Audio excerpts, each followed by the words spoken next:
Right. اب تقریباً کوئی 2.5 ماہ کا عرصہ ہو چکا ہے آپ کے حکومت کے قیام کو، اور اس 2.5 ماہ کے عرصے میں حکومتی امور چلانے کے لیے نگراں حکومت کو کتنی اسٹیبلشمنٹ کی سپورٹ حاصل رہی ہے، یا آپ نے کوئی ان پٹ کس حد تک لی ہے؟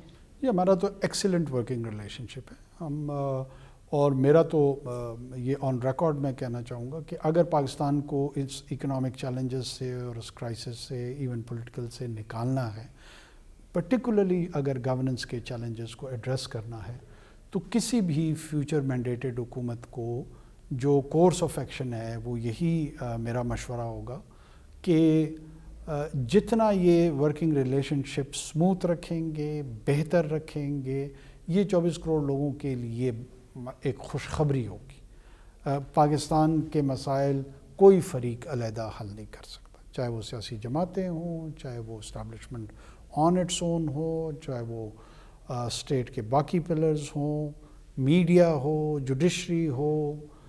یہ وہ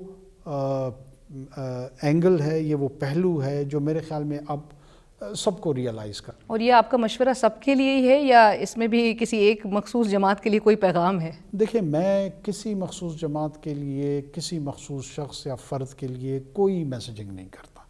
I feel that my primacy, my prime importance is as a citizen of this country.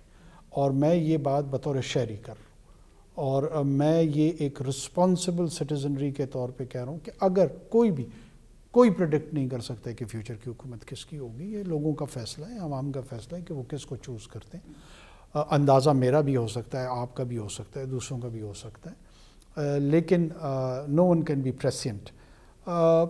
جو بھی حکومت میں آئے، یہ میں سمجھتا ہوں کہ اگر کوآرڈینیشن کے ساتھ، کنسلٹیشن کے ساتھ ایک بہتر ورکنگ ریلیشن شپ میں جائیں، لیس ایگوز، مور آبجیکٹیویٹی، یہ وہ ماڈل ہے جو کہ میرے خیال میں یہ جو کشتی آپ کی بھنور میں پھنسی ہوئی ہے، اس کو آہستہ، اور کشتی پھنسی ہوئی ہے، اس کو آہستہ آہستہ لے کے نیویگیٹ کرنا ہے.